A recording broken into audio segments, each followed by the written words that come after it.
¿Cómo están? Muy buenas tardes. Esto es La UNAM Responde, un espacio universitario en donde fortalecemos el vínculo entre nuestra universidad y toda la sociedad mexicana a través de la información, las voces, los contenidos que les presentamos día con día. Y por eso también es importante escucharlos a todos ustedes, saber sus dudas y sus comentarios, saber cómo están pasando esta pandemia, cuáles son los temas que les interesan. Y por eso ponemos a su disposición todas nuestras redes sociales para que sigamos haciendo juntos este programa. Y comenzamos este jueves con la nota del día. Y es que el subsecretario de Salud, Hugo López-Gatell, ha señalado que la curva epidémica de casos estimados por contagio de COVID-19 ha comenzado a descender desde hace un mes y estima que puede mantenerse así durante las siguientes semanas. Son ya 30 estados de la República que registran esta disminución y también ha bajado la ocupación hospitalaria, siendo esta de entre un 50 y un 70% de su capacidad. Y bueno, mientras que las entidades con mayor número de contagios positivos acumulados se siguen registrando en la Ciudad de México, el Estado de México y también en Nuevo León.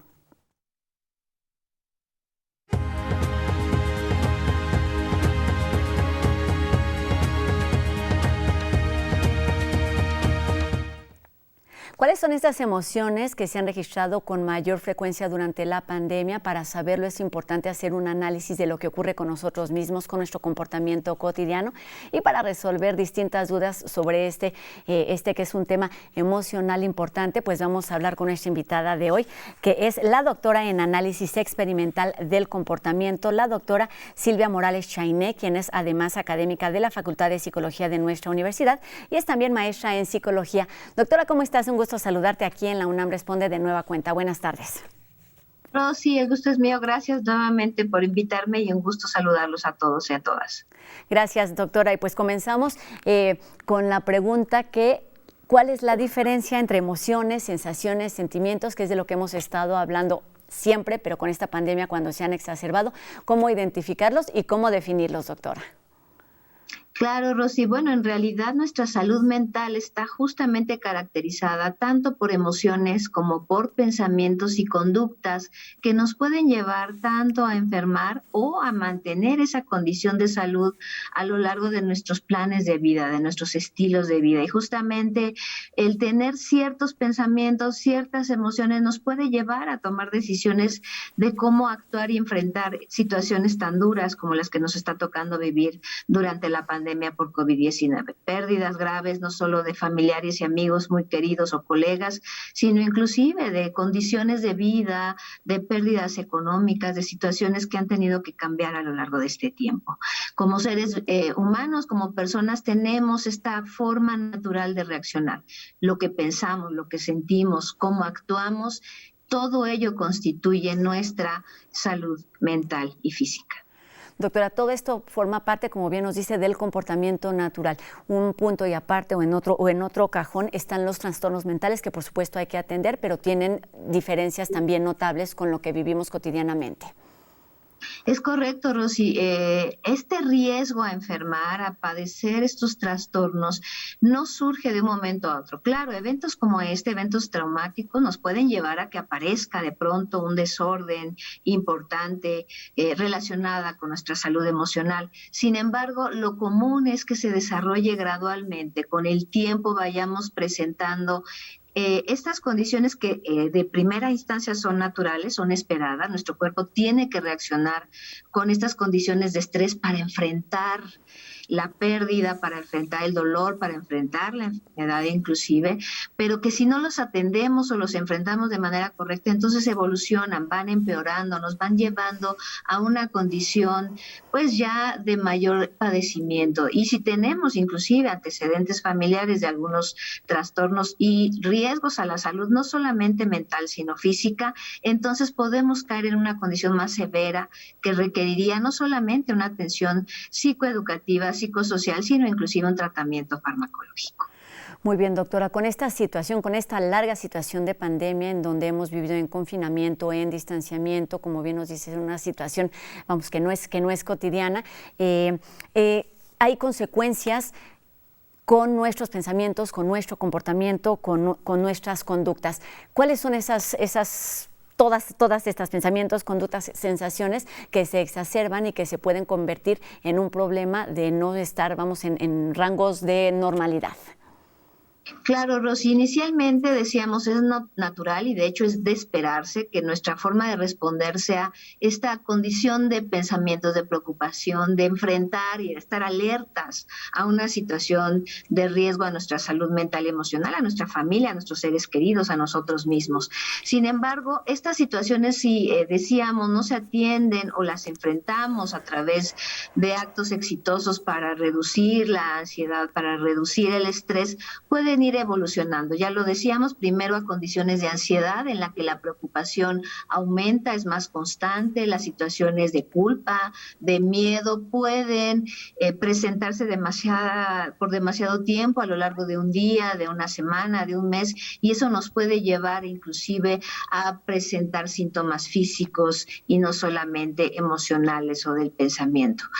Por ejemplo, el distanciamiento, decíamos, el enojo, la tristeza profunda, pueden ser ya efectos de primer orden de mantener una condición de estrés constante. Ese estrés natural que todos sentimos ante un evento como la pandemia y las pérdidas, si permanece constante, claro, nos puede llevar a empezar a tener sensaciones de no disfrutar las cosas como antes, de tener una tristeza profunda, de un enojo constante, de sentirnos culpables, inclusive de si yo enfermo o alguien de mi familia puede enfermar. Y estas sensaciones, emociones y pensamientos pueden empezar a afectar físicamente a nuestro cuerpo, ¿no? A llevarnos inclusive a enfermar, pues con algunos padecimientos muy comunes, ¿no? Colitis, gastritis, hasta enfermedades más severas, inclusive podemos llegar a pensar en condiciones de enfermedad física grave como el cáncer o algunas enfermedades emocionales más graves como la depresión, ¿no? O ansiedad profunda. Doctora, todos estos síntomas, todas estas reacciones son más evidentes o pueden ser más constantes en determinados grupos de edad o de población, de acuerdo al lugar en donde estamos, el entorno en el que nos encontramos. ¿Cómo se ha estudiado este tema durante la pandemia? Así es, algunos datos nos han indicado recientemente durante la pandemia que desafortunadamente, bueno, todos los grupos de edad se ven afectados, pero hay una mayor condición de estrés, distanciamiento, enojo, tristeza profunda en nuestros jóvenes entre los 18 y los 24 años de edad y en las personas mayores de 50 años. Es como dos grupos importantes en los que las condiciones de ansiedad, enojo, tristeza parecen ser mayor o presentarse en mayor proporción, con mayor riesgo que en los grupos intermedios entre los 25 y los 49 años de edad. Hay varias hipótesis que estamos explorando y entre ellas, por supuesto, tiene que ver la pérdida de empleo, la situación escolar, el manejo, obviamente, que hoy día estamos haciendo de las condiciones de trabajo y académicas vía remota y, por supuesto, el confinamiento, el mantenernos en aislamiento, por un lado, por precaución, por supuesto, por prevención, como debe ser, pero también por este miedo a enfermar, por esta condición que puede llevarnos, ya decíamos, en un extremo a no querer estar en contacto con otras personas. Entonces, nuestros jóvenes y nuestros adultos mayores de 50 años son los que están presentando estas condiciones de evitación, distanciamiento, estrés agudo, con mayor riesgo que otros grupos de edad.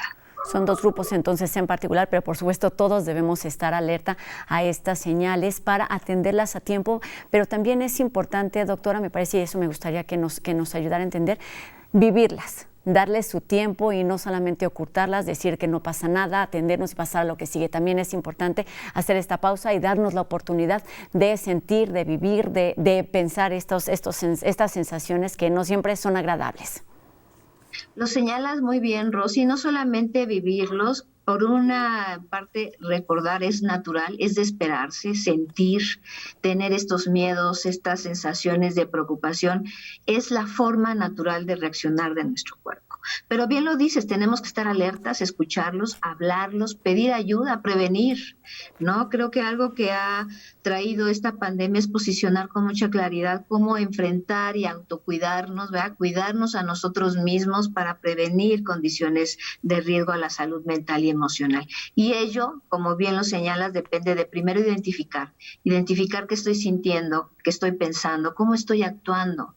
Y si no tengo mucha claridad en cómo enfrentar enfrentarlo, pedir ayuda. No necesitamos tener un padecimiento o un trastorno para pedir apoyo, asistir a cursos de psicoeducación emocional, y eso es lo que hemos estado promoviendo con mayor énfasis en la universidad. El cómo cuidarnos a nosotros mismos, cómo enfrentarlo a través de cursos de psicoeducación para el manejo de mis emociones, la forma de enfrentar las condiciones de pérdida. Decíamos, solamente pérdidas graves como las que nos ha tocado vivir con familiares y amigos, sino también condiciones graves socioeconómicas y emocionales, por ejemplo, la violencia, que se ha disparado también de manera importante durante estos tiempos. Doctora, hay términos o temas de los que hemos venido hablando desde hace ya mucho tiempo. Vamos, el estrés ya se venía colocando ahí como un tema de salud pública, el problema de las sociedades contemporáneas. ¿Se vive de forma distinta antes, durante y después del confinamiento? ¿Ha cambiado en algo esta crisis con relación a este tema del estrés? Desafortunadamente ya teníamos una crisis en salud mental previo a la pandemia que, por supuesto, tanto revisiones sistemáticas como los datos que hemos logrado generar a lo largo de este tiempo, desafortunadamente indican que sí, que ha crecido este riesgo a enfermar tanto física como emocionalmente. Y reitero, eso depende mucho de la manera en que enfrentamos el estrés natural que representa esta pandemia. Desafortunadamente, las condiciones de violencia, el uso de sustancias psicoactivas ha incrementado de manera riesgosa, y esa forma de enfrentar el estrés nos va a enfermar de manera más pronta, más rápido y con condiciones de riesgo más severas. Por eso la recomendación es pedir ayuda, es solicitar ese apoyo y aprender, si es que no las tenemos. Muchas veces tenemos las habilidades para enfrentar de manera exitosa estas condiciones, pero si no las identifico, si no las tengo claras, pedir ayuda para poder enfrentar de una manera más exitosa estos momentos tan difíciles que nos está presentando la pandemia por COVID-19. Y doctora, en contraste, después del confinamiento, del distanciamiento, con la reactivación necesaria económica y social en nuestro país, hemos escuchado este término de ansiedad social, que por supuesto tampoco es un término nuevo. ¿A qué se refiere y cómo se inserta en la situación actual que estamos viviendo? Así es, este miedo, esta preocupación por enfermar, este miedo por enfermar a nuestra familia nos ha llevado al aislamiento, al distanciamiento social, a no querer, por un lado, salir, ¿no? Y eso puede ser una manera, reitero, que de entrada sea preventiva, pero también nos puede llevar a un riesgo a enfermar emocional y físicamente. Y el propio distanciamiento dentro del hogar, aun cuando estamos conviviendo con la familia o cuando estamos compartiendo espacios físicos dentro del hogar, hay distanciamiento emocional. Puede ser que yo tenga este afecto aplanado, no muy reactiva las emociones al contactar con mi familia, o por el contrario, hablábamos de violencia intrafamiliar que también podría estarse presentando dentro del hogar, y esto nos lleva a ese aislamiento y a esa ansiedad social en la que, reitero, lo que tendríamos es la oportunidad de solicitar apoyo, de solicitar ayuda y de hacerlo de una manera preventiva preferentemente, pero si además siento que ya estoy en un momento en el que requiero una intervención psicosocial o inclusive farmacológica, asistir a pedir apoyo, evitar la automedicación y buscar la ayuda de los especialistas y los profesionales de la salud que nos pueden orientar sobre la toma de decisiones exitosas.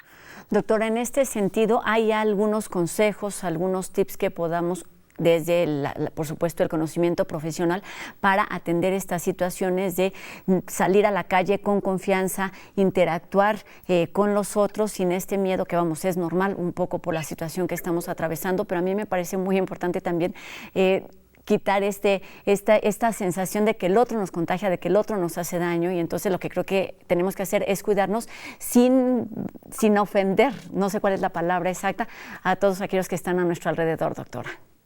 Lo has dicho muy bien, Rosy, la toma de decisiones nos puede llevar justamente a tomar estas decisiones exitosas. El cuidado, el propio y el de los seres que amamos, puede estar contemplándose en lo más fácil y sencillo, desde el uso del cubrebocas, el distanciamiento social, el lavado de manos. Hay conductas muy puntuales que sabemos que nos van a proteger a nosotros y a nuestra familia. Pero también tenemos evidencia ya concreta de cómo el ejercicio, la alimentación sana, las rutinas, el orden en cuanto a los tiempos que puedo autorregular en mis actividades cotidianas, cómo ello favorece la salud emocional y física. Entonces, mi recomendación, por supuesto, además de pedir ayuda, como tú bien lo señalabas, Rosy, de pedir a la población que estemos alerta a lo que sentimos, a lo que pensamos, a cómo actuamos, tiene que ver con hacer ejercicio físico, no tiene que ser de alto impacto, a buscar una alimentación sana, regular, rutinas y sobre todo esta toma de decisiones basadas en las recomendaciones que ya todos conocemos para mantener nuestro cuidado de manera sana, efectiva y eficiente. Lo decíamos hace ya muchas semanas, es importante cuidarnos y la mejor manera de no tener miedo es estar bien informado para tener pues las mejores decisiones posibles. Doctora, antes de despedirnos me gustaría preguntarle, ¿por qué es importante atender todas estas emociones, sensaciones, reacciones que estamos teniendo y que se han evidenciado aún más con la pandemia? Considerando que pueden tener un impacto a largo plazo en las personas, incluso de discapacitantes.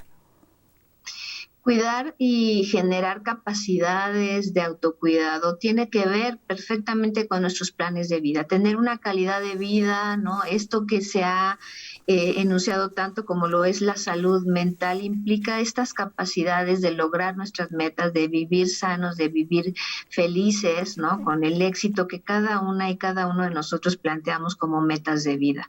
Para ello, no debemos dejar que ninguna barrera, lo ha señalado bien, nos detenga. No hay barreras para lograr ese bienestar, esa satisfacción, ese placer de convivir con nuestra comunidad, con nuestras familias y lograr ese bienestar y esas metas que nos hagan pues felices y tener una vida placentera, una vida satisfactoria para nosotros, para la familia y para la comunidad. Doctora, y pues ya nada más para terminar, hay distintas instancias de nuestra universidad que han estado ofreciendo distintos servicios para cuidar la salud física, la salud mental, la salud emocional, y una de ellas es, por supuesto, la Facultad de Psicología. Denos estos datos para terminar la entrevista y pues dar una posibilidad a aquellos quienes necesitan algún tipo de ayuda u orientación solamente. Claro, recuerden entrar al sitio Mi Salud También es Mental y la liga es misalud.unam.mx/COVID-19. Aun cuando no sea por condiciones de COVID, pueden entrar a esa liga, ¿no? Completar esta participación y recibir infografías, videos, cursos de psicoeducación totalmente gratis y sobre todo la oportunidad de recibir consejería, intervención o tratamiento de acuerdo a los riesgos que estemos percibiendo en nuestra salud emocional. Doctora, tenemos menos de un minutito para terminar y me gustaría preguntarle a usted personalmente desde lo profesional, ¿cuáles son esos temas, esas materias, esas áreas de investigación en las que se está ocupando, que se han hecho evidentes con esta crisis de salud que estamos atravesando?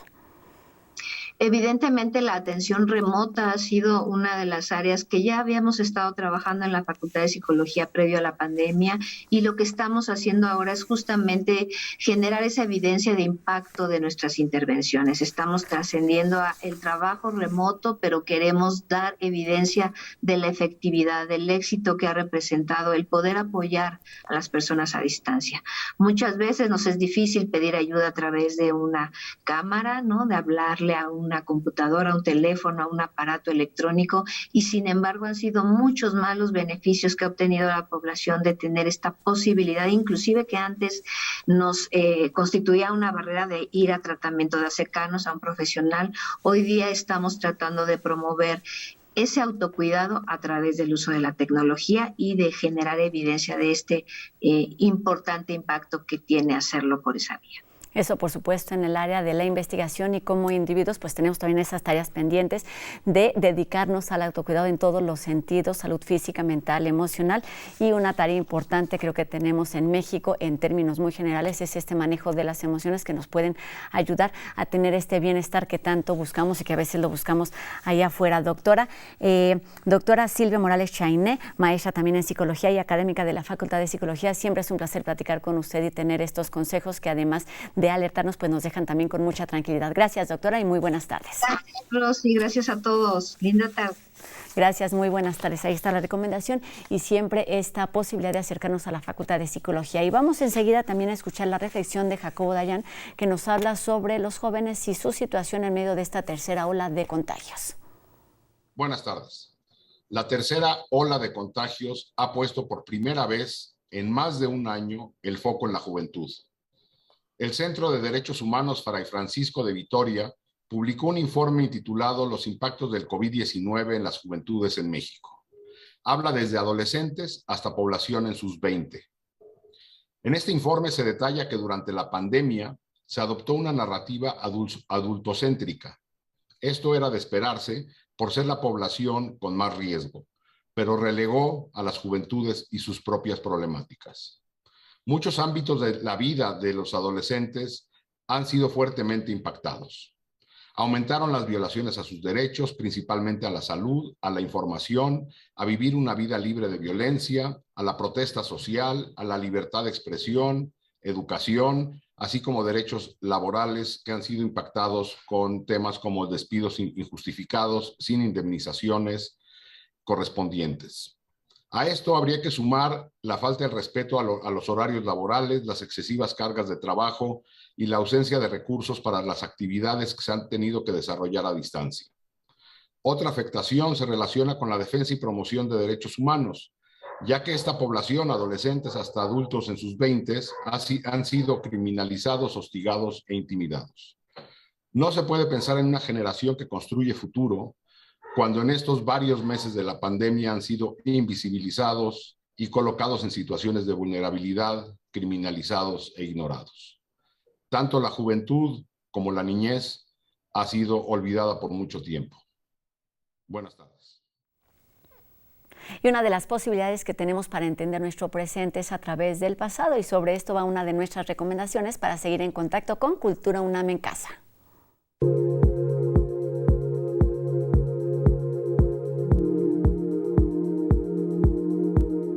México 500, México 200 es el catálogo digital de la Dirección General de Publicaciones y Fomento Editorial para acercar a universitarios, curiosos, lectores y especialistas a dos momentos que marcaron la historia de nuestro país, 1521 y 1821.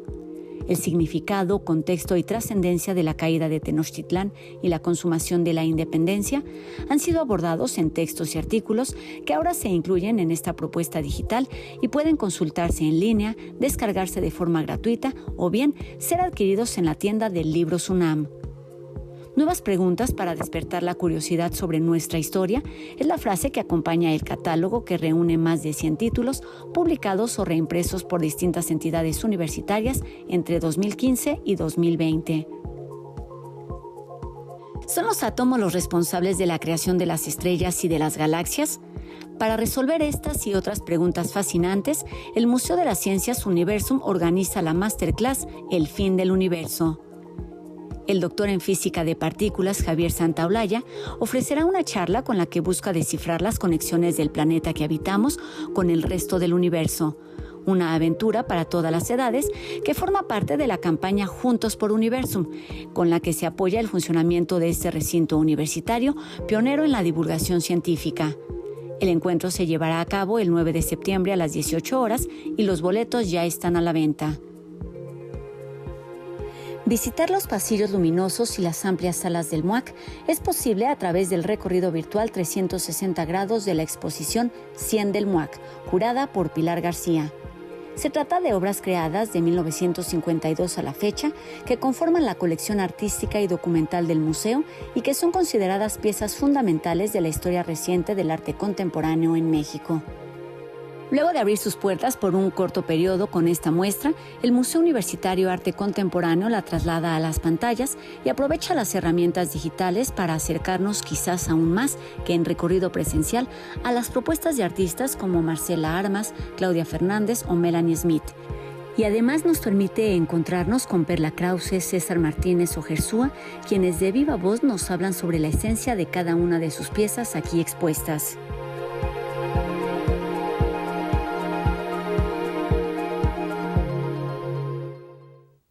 Historia, ciencia, artes visuales y mucho más a través de todas las redes sociales de Cultura UNAM en Casa y también a través de todas las instancias universitarias que están generando en verdad todo tipo de actividades para mantener un contacto directo y además pues también para orientarnos sobre el comportamiento y las decisiones que debemos tomar en medio de esta pandemia. Y bueno, como siempre, también nosotros ponemos a su disposición nuestras redes sociales, nuestras vías de comunicación para que sigamos haciendo juntos este programa. Ustedes decidan cuál prefieran y nosotros los invitamos a que terminen con nosotros la semana el día de mañana en punto de las 2:30, por supuesto por TV UNAM. Gracias siempre a todo el equipo que hace posible esta transmisión día con día desde muy distintos lugares. Mi nombre es Rosa Brizuela, nos vemos mañana aquí en la UNAM Responde. Adiós.